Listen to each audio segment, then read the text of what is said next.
Shootin The Shiznit, Shootin The Shiznit, best little wrestling podcast in the business. Your host BT and all his guests. You'll never know who he'll have next. Shootin The Shiznit, Shootin The Shiznit, best little wrestling podcast in the business.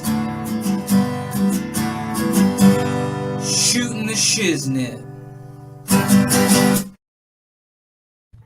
All right, guys, we're live from 304 Studios in Jonesboro, Arkansas. This is an STSPOD .club production. I'm live. I'm BT, and up above me here is future Hall of Famer Scottie B and Andrew from the Newsstand versus Newsletter YouTube page, and soon to be here on the STSPOD.club feed as a podcast. How the hell are you guys doing today? Good, really good. How are you? Doing good.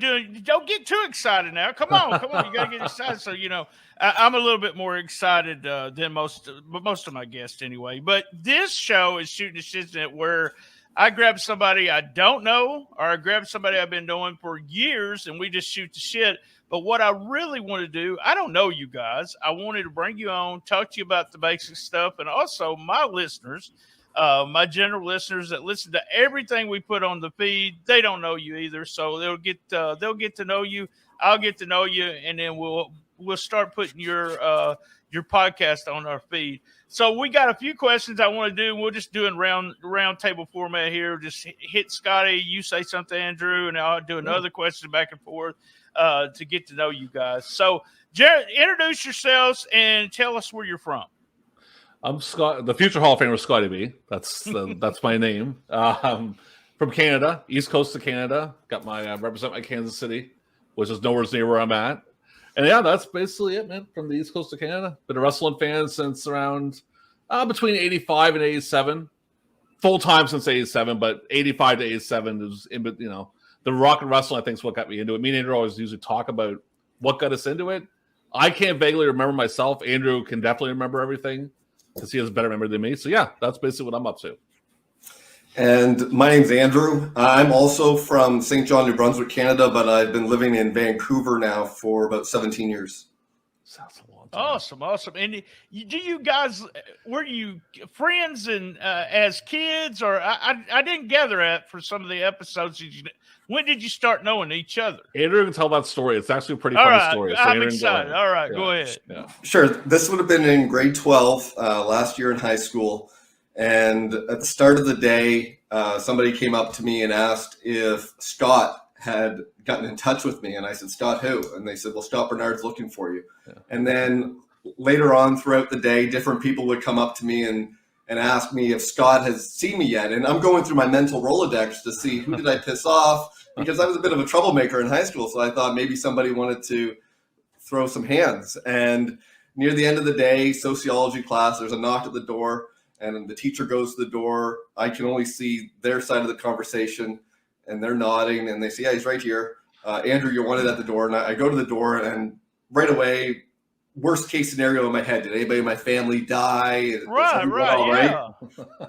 And there's this goof standing there. He's like, you Andrew LaSalle, I'm Scott Bernard. I heard you like wrestling. I have some tapes if you want to trade. And here it is, about 23 years later. Yeah.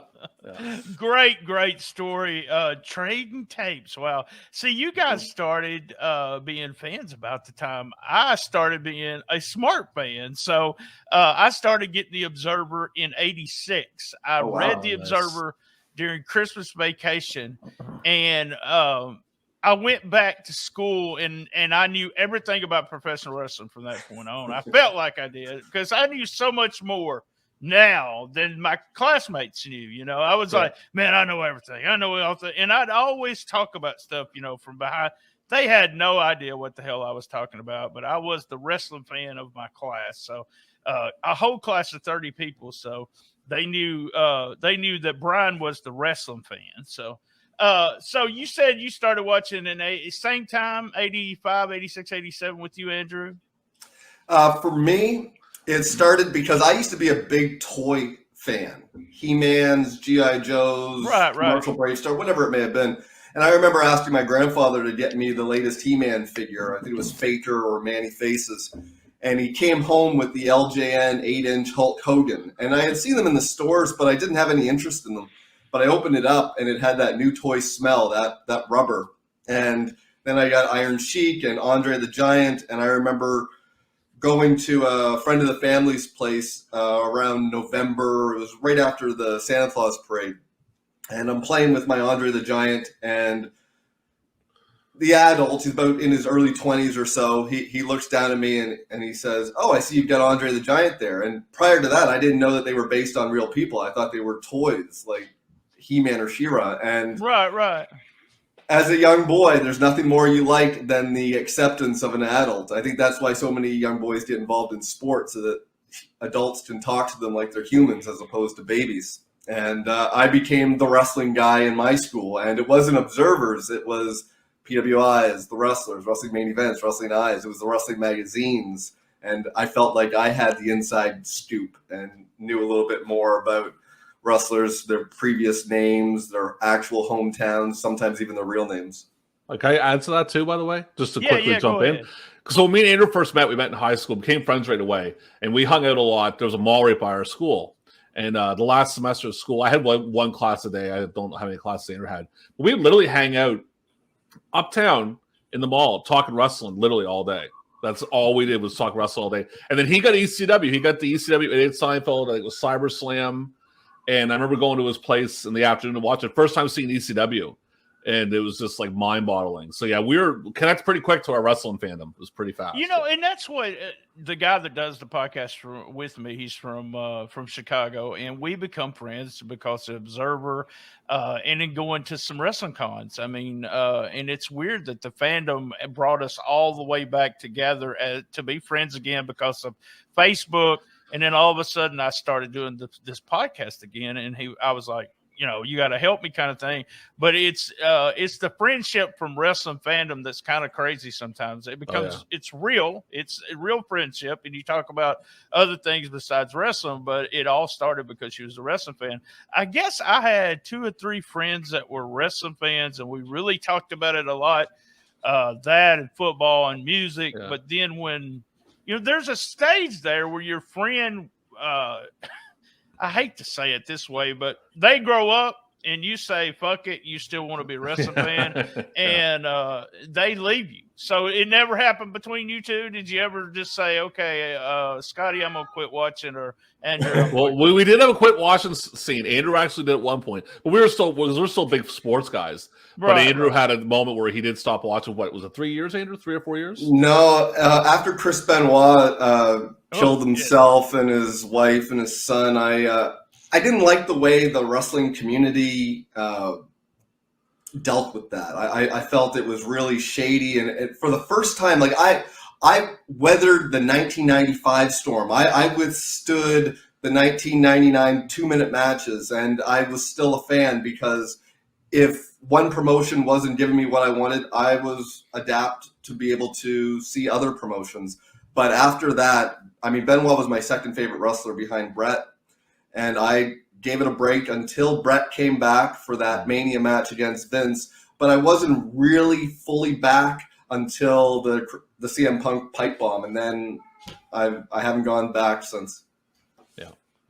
And for me, did you ever leave? Because I did too. I did for a while because life happened. That's kind of what happened. And I would read the Observer, but I wasn't watching anything. I was still reading the Observer. Then quit the Observer for about 3 to 5 years there. But the Benoit thing, I was running a website at the time and had to cover that. And it was one of the saddest things ever because I was Benoit and Eddie Guerrero is 2 of my favorite of all time. And just having to deal with that I can understand leaving the business at that point. So what about you, Scottie? You stayed with the business? I stopped around, I was a big fan from probably 87 to 92. And then I moved away to into the country. We had no cable. So I didn't watch for all of basically August of 92 into 93. And I always tell Andrew the funny story. I was dating this girl. I don't know. I was 14, 15. I was at her house. And I seen Superstars. I was like, oh, let's take a look at this. And I remember Brett being champion and being like, what is what's happening here? Because I was used to Savage Warrior, you know what I mean? So it blew my mind that Brett was champion. And but then actually what happened is that summer I was at a friend's house and they had SummerSlam 93 just sitting on there on VHS. And I threw it in and watched it and I was hooked again. Even though it wasn't the greatest pay-per-view, I watched the full pay-per-view and I was right back in. And then like, you know, later in the 2000s, life, like I said, life happens. I didn't watch as much. But I mean, now like me and him we're huge AEW fans. So I'm watching AEW every Wednesday night. Raw, not so much. Not so much Raw or SmackDown, but definitely AEW. I quit SmackDown and Raw, I guess right before, just watching a little bit of clips right before AEW started. Mm-hmm. And I've watched every AEW show since it started and enjoy it. There's great things that I can pick apart, but I've really had a good time with it. So being fans, and y'all talk about the magazines, I've always loved the magazines. I had big stacks of them. And I've told this story on the podcast before, but Ted DiBiase, like I didn't have cable television. You talk about cable TV. I didn't have cable. All I had was local. And my antenna was so bad that I had to walk like a half a mile to go watch Memphis wrestling every Saturday with the family. There was one of my friends plus his whole family. And if he wasn't home, if he was on a school trip, they would let me come in and sit down, which they even gave me a key when they went on vacation. That's a family now. Yeah. So the magazines, Ted DiBiase, I never knew how to pronounce his name. So I would call him, I had to call him Ted DiBiase or something like that for the longest. Sammartino, I knew his name because I had seen some wrestling on WOR. And so my friends, then I got a little bit older, and my friends did have cable, and we got to see it was 505 TBS and then also WOR. So I was able to see that. And I told y'all right before we went on, I think right before we went on air, not actually here, that I got the Observer in 86, or maybe right here on the show. But that's when I say I was smartened up. Okay. So when was you two guys smartened up to the business? And I mean, yesterday, is that what you said? Scottie told me they smartened you up yesterday, Andrew. I'm sorry about it. Andrew can tell first. Andrew can go first, and I'll go after. All right. Let me hold up the X because I'm shooting now. I pretty much right from the get-go, non-wrestling fans love to tell wrestling fans that it's fake. How can you watch that? It's all fake. Yeah. And I think wrestling fans will defend wrestling more than the actual wrestlers because I was willing to buy anything. I used to think that Hogan's stuff was a little more hokey, but I thought that the stuff on the undercard was real, and how I reasoned it in my mind was that Hogan sold tickets and he sold a lot of toys, so they would throw matches to ensure that he maintained the title. Oh, but I get that. Yeah.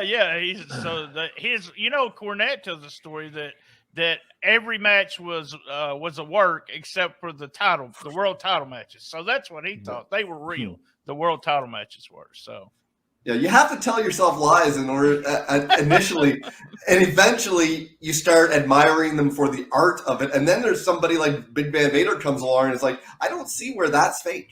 That's probably what all his opponents said too, especially those job matches. So I don't see where that's fake. But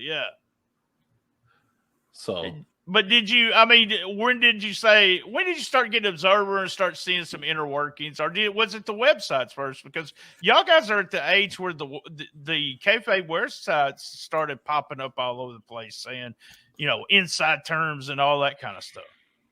Yeah, for me, it was 1995 when I started high school. I went on the internet. The first thing I searched for was Sabu because he was so pushed heavily in the magazines. And then one thing leads to another. I'm looking to find out who were the masked knights at Survivor Series 93. And then led me to find out who different masked wrestlers were, their real names, insider terms like jobber, mark, smart, that type of thing. And it was eye-opening for me because prior to that, I didn't have the Observer. It was just the magazines. And depending on the magazines, some were a little smarter than others. I believe Wrestling Fury and Wrestling Eye would reveal wrestlers' real names like Bill Eadie, Barry Darsow, or Demolition.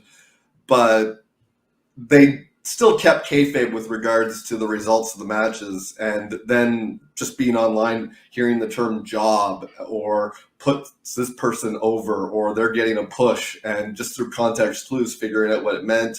And it didn't diminish my fandom. If anything, it made me a bigger fan because it made me appreciate the guys that made it a little bit easier to suspend your disbelief. What about you? Did you and that's where after I was smartened up, I wanted to learn everything. It's not only that I smartened up, it's that at that point, oh wow, and there's psychology to it, and there's this and there's that. But that's the way I was. What about you, Scotty? I didn't know wrestling wasn't real. What's going on here? You know, what, is that real? They tell that story. Tiger Mask tells the story in his Breaking Kayfabe book that he didn't know till his first match. Yeah, and that's that's crazy. That's real crazy. For me, it's a funny. There's a few things. I think like early '90s. I kind of clicked in pretty quick. My sister was a tormentor. I remember her telling me. I remember vividly her saying to me, "Who in the hell would name their kid the Honky Tonk Man?" Think about that. You know how stupid that sounds. But we fight back and forth. She's 2 years older than me. But like, I think around 90, I pretty much caught on pretty like. And I mean, the PWI would tell you it's not. You know, they would kind of give you an idea it wasn't fully real. But again, like once I got the internet in 95, 96, it was all about the websites. And I remember I went to some really bad websites originally. I don't know when I found the Observer, but I remember going to like different ones. I got the internet right around the time that the NWO angle was going on, when the third man was coming in. Oh, wow. So that would, gosh, that's. I was searching. Yeah. I was searching. Like I remember like Mabel, Davey Boy Smith, like all the names they were dropping. And to kind of veer off when Hogan came out, I was a big Hogan guy, and I was like, wow, that's. I watched this. Like I don't know if you guys had it where you're at, but we had Scramble Vision, where it'd be like you could hear it but you couldn't see it. Oh yeah. That's how I watched it. Yeah. If you had cable, so like I said, all I had was an antenna. So let's take a quick commercial break, and we'll be right back with Scottie B and Andrew from News. I always do this wrong in my mind. It's Newsstand versus Newsletter. There you go. All right, back from commercial. Real quick reminder: Patreon only $5, y'all, and we give a bunch of stuff away in it first week of February. So over $100 worth of stuff. All right, you were talking about something about real names and stuff, and I want to comment on something. That was a big deal to me, Andrew, to know the real name of the wrestlers. I thought that was the coolest thing in the world. I had a little notebook that had the wrestling name in parentheses, put their real name. And it's the funniest thing because when I got in around the business taking photographs, you was talking about Honky Tonk Man. It was no one referred to each other by their real names. Yeah. I mean, I was a manager, and I know y'all guys didn't know that, but I was a manager around the Memphis area, and my gimmick was Coach BT. And everybody called me Coach. Coach. Never Brian, never use my name, Coach. No. And we referred to the guys, and never do we call them by their real name. Never. It's so weird that was such a fascination with all us people on the outside. But after you get on inside the dressing room, no one's going to run around calling CM Punk Phil. Hey, yeah. Phil, come. It's really weird. And it's different in the wrestling business, any other entertainment business, because you're not going to call, Arnold or Sly, maybe call him Rocky. I don't know. But you're not, Sly, you're not going to call them by their character name. So it's really, really strange. Yeah. So as a fan, I love asking this question. As a fan, who you mentioned Brett, so I'm assuming he was one of your favorites. What about you, Scotty? Who were your favorites growing up? Big Savage guy. I loved Hogan. I was a Hogan boy. That's what basically was big part. Quick on Hogan, I remember watching the Golden Girls with my family, and they had the quick 30-second promo for Saturday Night's Main Event. Right, Hogan's just wired. I seen that and flipped out like a psycho. Yeah, Savage. Savage was definitely up there. I liked Vader a lot. I want to think of my guilty pleasure Does everyone want to hear my guilty pleasure when I was 10 years old? Go ahead. Because me and Aaron talked about this, and he thinks it's pretty funny. George the Animal Steel, I loved him at 10 years old. Hey, I can see it. I really did. What about you? You said Chris Benoit and Bret Hart. Yeah, for me, it depends when you asked me. I remember when I first started, I was a big Bruno Sammartino fan because I'm also a Montreal Canadiens fan. So I've always admired history. And when I remember reading that he was a champion from 1963 to 1971 and then 73 to 77, I thought, this guy's the best. And the magazines put him over like big $1 time. million. So yeah. Bruno and Mil Masters must have had stock in London publishing because I thought the same thing about Mil Masters because they mentioned him on Jarrett's podcast this past week, and I was like, man, the After Mags, he was, and that's what Jeff said. Jeff said, I'd seen this guy in the magazines all these years, and I'm tagging with him. You know, he was marking out for Mil Masters, but you're right, Bruno Sammartino. Bret Hart was never one of my favorite, but the first time I seen him work Diesel, Kevin Nash there, I was for sure he was one of the best wrestlers ever. Because Kevin Nash just had a great match, and it was against Bret Hart, and I said, "Man, what a wrestler!" So yeah, Bret was great because it didn't matter the size of his opponent or whether he was babyface or heel or tags or singles. He was completely adaptable to his surroundings. I was also a Road Warriors kid. I liked Flair, Luger, Sting, but I always liked non-WWF wrestlers. Like if a guy was in WWF and I didn't care for him and he went over to NWA, all of a sudden I would give him more of the benefit of the doubt. And I think that was because the magazines put the other promotions over so much. Right. Because I mean, WWE was putting themselves over enough to know what was going on. And I was talking to someone about this as like, my fandom as a child was, Memphis, Bill Dundee, Jerry Lawler, people like that, the fabulous ones, and just really got into tag teams. And then Mid-South was one of my favorite promotions, Midnight Express, Rock and Roll, Jim Cornette being a manager, Jimmy Hart being a manager. I just love that kind of stuff. But I was talking about work rate, the word work rate, and whether it's a made-up term by Dave Meltzer or not. At some point during my fandom, I could not like a wrestler, like you just said, George Animal Steel. I could not like a wrestler unless he was a good wrestler. He was a good worker. Yeah. Of all things you think about it, you talk about Hogan, so over. How can I not like this guy? But I was a Flair guy, or Dusty. You can't like Dusty because Dusty's not a good worker. But I think I've come full a circle there because I can watch matches that may not be great wrestlers, but I like them for the storyline and all that stuff. So when did you decide, that some of the wrestlers that you had been watching and admiring really sucked in the ring? For me, is that me or Andrew? Yeah, either one, both of you. Okay, So go ahead. I'll jump in. All right.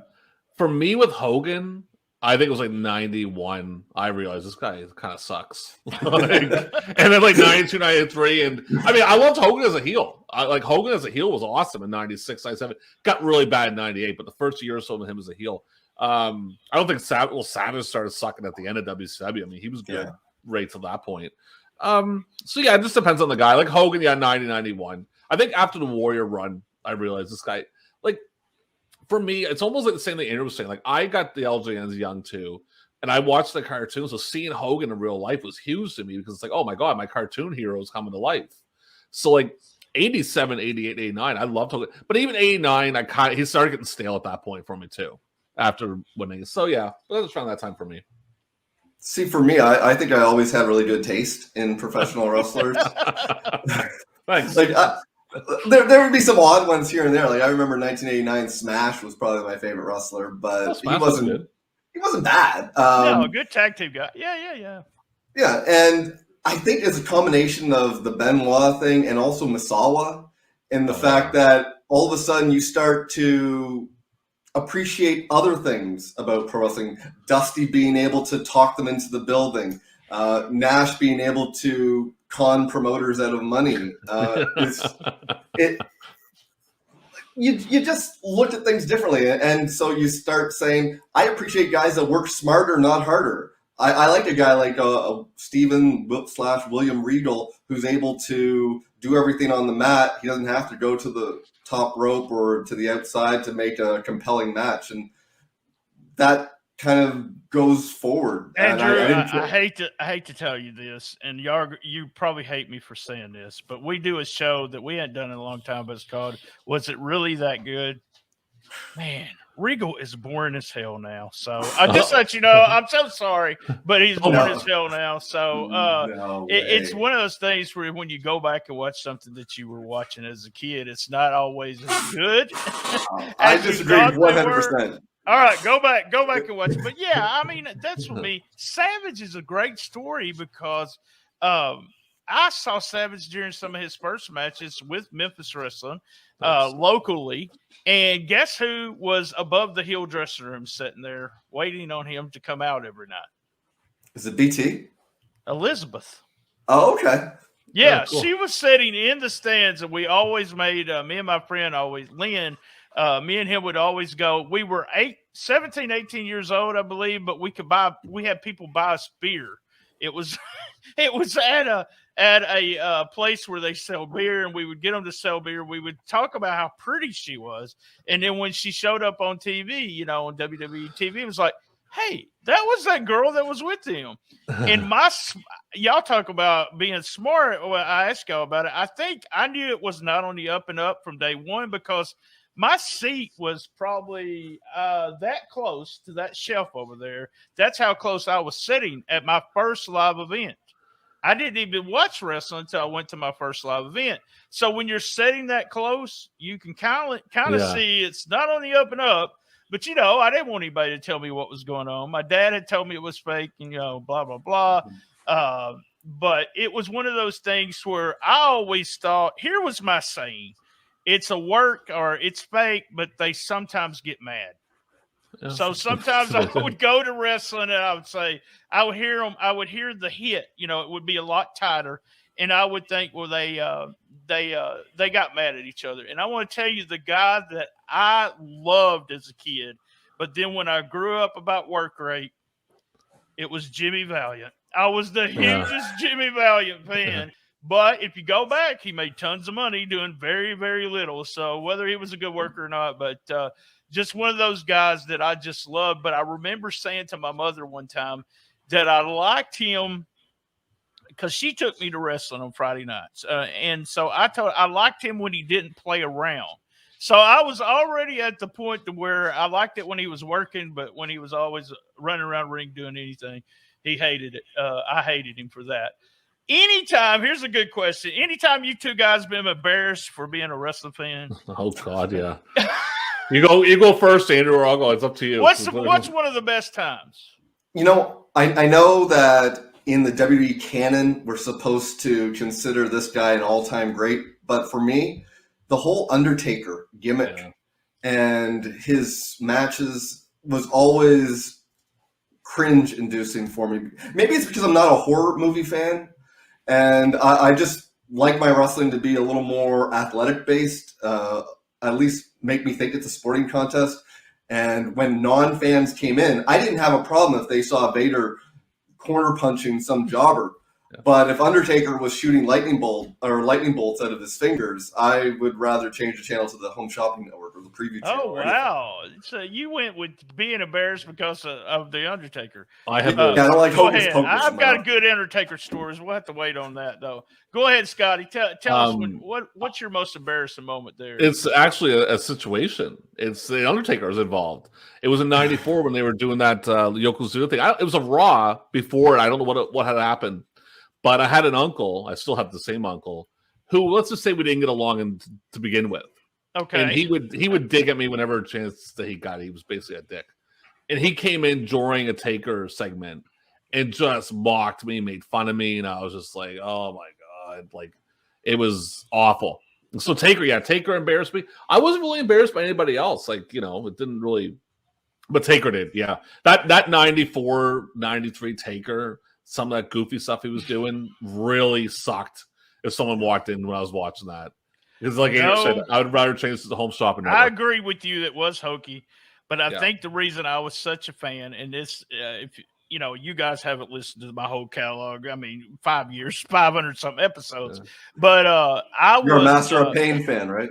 Yes, I am. He stayed at my apartment here in Jonesboro when I was a kid. Well, I was 18, 19 years old, because it was a stop. He didn't have to drive all the way to Nashville. So I took pictures of him, and me and him ate a large pizza one night. And my buddy Lance says that he wants a drawing because I made a mistake talking one time. And I said, I fed The Undertaker a pizza. And he said he wants art of me actually feeding him pizza. But yes, that's it. It was because they were Savage was one of them. Not that I knew him, but it was like they were hometown heroes kind of thing. Yeah. And so you had to support him. Just a super nice guy. And just one of those things where that all he wanted to do was wrestle. So I watched a match it was me and him against Brody. It was his first match. It's Brody was, what was the gimmick Brody was doing? Red River Jack. Yeah. And he didn't even want to, Master Payne didn't even want to watch it. He's like, man, I can't watch this, Brian. I can't watch this. But he got beat up so bad. Yeah. All right. So we're going to, let's talk about the format. It'll hit the first episode is going to hit the main feed sometime. It's already been on Patreon, one of the episodes, but it's going to hit the main feed in a few weeks here. Tell me why what interests you about Newsstand versus newsletter? Why did we start that format? Can I raise my hand? Go ahead, Scotty. Go ahead. So that wasn't the first idea. We had like 15 of them. We had recorded some other stuff. Originally, it started that we wanted to do, and Andrew came up with this idea. It's either me or Andrew. Was it a Place to Be Nation?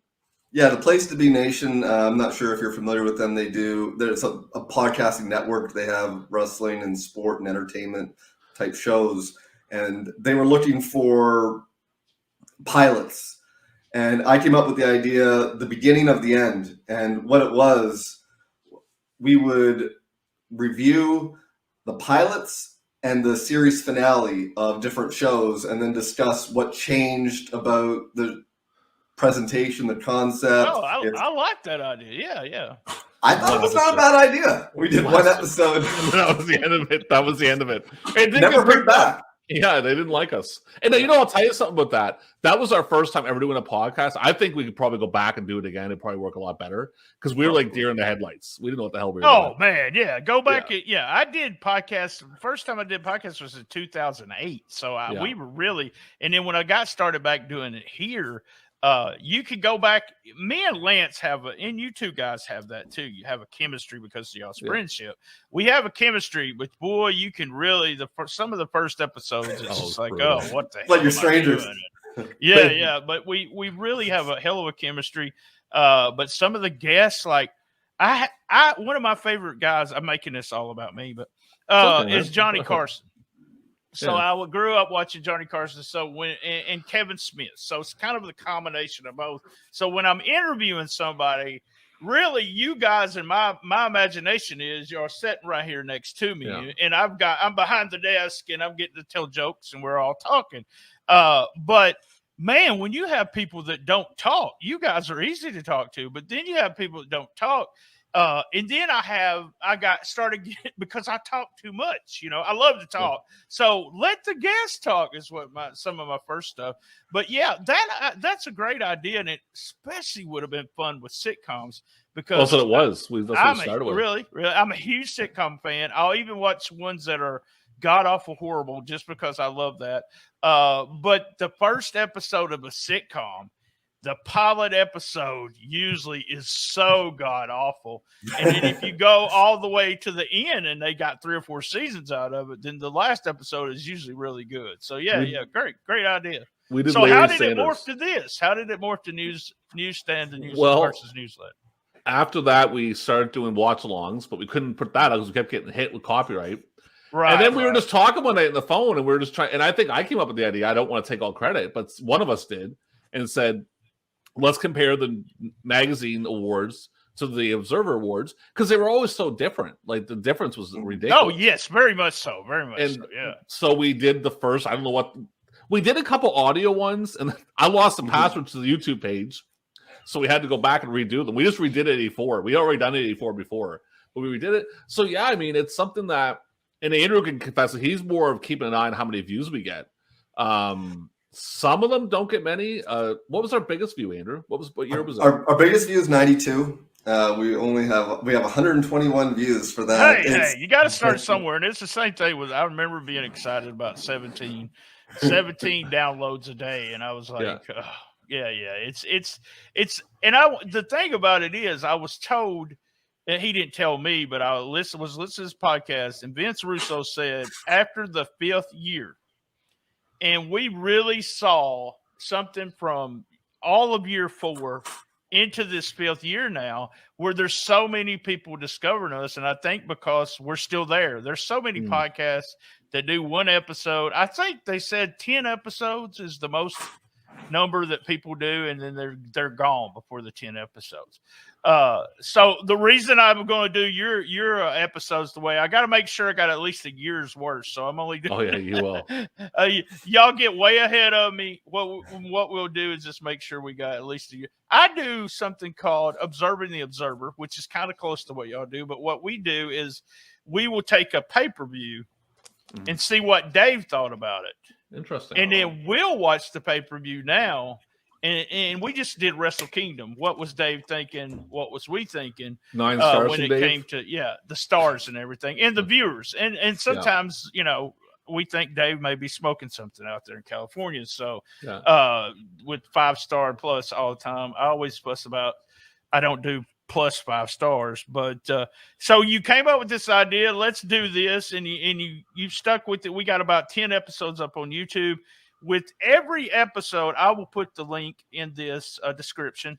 But with every episode, you can get the unedited version will be on YouTube for them, and the link will be in description. So y'all at least get hopefully some more downloads. I can't promise that, but at least you'll get an exposure. Yeah, here's some exposure with our network. So yeah, no, it's a cool little concept. I know, like, we played around with a few things. I was doing stuff with for a while. I was putting video clips in. Had to stop doing that. Kept getting hit with copyright. Right. Yeah. Put some music in. I did put some commercials in, which didn't get hit too hard, actually. I was surprised by that. Some like WWF ones always did, WWE. But yeah, so it's fun. It's pretty relaxed. Like, we get a little. Well, 96 we got pretty heated because I remember Meltzer put, like, what was it? The worst angle was NWO, and we just flipped out. I think I had a roommate at the time, and he could hear me down here freaking out about that. Well, yeah, he was sleeping. Because, like, in '84, they were talking about how Hogan was overdone and overrated, and it's like he's just getting started with the Hulkamania thing. Like, they're too quick to poo-poo things. And I don't know how it is in Arkansas, but here in Canada, we have a thing called COVID, and there's Andrew, there's no truth that I married my cousin. All right, so don't ask that about Arkansas. Okay, no, we have the COVID too. So yeah, and like we all work from home now. And prior to that, I would walk to work, or I would bus to do my radio show. I used to do a radio show, and I would listen to podcasts on my route. And now that I work from home, I don't listen to podcasts anymore because it requires listening, and I like to just have either music on in the background or TV, like, really with the volume down low. So that's what spurred the YouTube. Like, let's do it on YouTube because I want to be able to see it and hear it. And once the pandemic's over, maybe I'll go back to listening to podcasts. But in the meantime, we're happy to be hosted. I just don't know if I'll listen to it as much as I'll watch it. Yeah, right. That's it's really weird, but we have a very strong presence, not on my YouTube channel. I wished I did, but on the Memphis Wrestling YouTube channel. There's a Memphis Wrestling now, and we do a podcast every Saturday. And we're all over that. And there is there's 6 to 7, 8. We've had 1,000, 1,000 views on something. And so that gets more people listening to the audio. You said something about when COVID started, you quit listening to podcasts. Man, our numbers were at a big gradual. We're gonna get this number this year. We're doing really. When COVID first started, that habit of listening on the way to work and all of that killed our numbers. I thought, what the hell? Everybody's at home. We're never going to get these numbers back. We came back strong, but it's the idea. It's a habit. You listen. When do you listen? When do you have time? And how many you listen to? And I thank people all the time for listening to us. But I think they're going to like y'all's addition to what you do here. Y'all have a chemistry. I think I grabbed y'all from pro wrestling and whatever. John McAdam, me and John's been friends forever. I was his Memphis wrestling videotape supplier that Tony Khan got from John McAdam, by the way. I still got heat with John for that now. But that is one of those things where I just saw it, went to it, and didn't even – I listened kind of in the background, but it was just chemistry that I liked about the podcast. Nice. I was like, these two guys, blah, blah, blah, they're fun to be around. I think my people will like you. The Patreon people voted for y'all to, we like it, but we want to know who the hell they are. Who is Scott? Who's Andrew? What are these? Who the hell? Where are they from? So that was one reason to bring you on. But that was my thing was they got chemistry, and I love the idea. So it's kind of one of those things where I get to listen to it, but it's part of the work too. And then I'll edit what I want out, and then I'll put it on the main feed. But it's kind of a guilty pleasure for me to be able to listen to all the episodes. And I'm a podcast listener. There's only one that I watch, a comedian one, because they show clips. And I hate people that show clips on an audio podcast that you have no idea what the hell they're talking about. So it is one of those things. Hopefully we'll get some mix of audience and help you guys out. Definitely. All right, guys, let's do this. Let's come back here. Same bad time, same bad channel. Thank you guys for joining us on the best little wrestling podcast in the business. Be there. And as everyone knows, and Scottie and Andrew are going to know now, I love my mama. Thanks. Just like Mr. T. Thank you.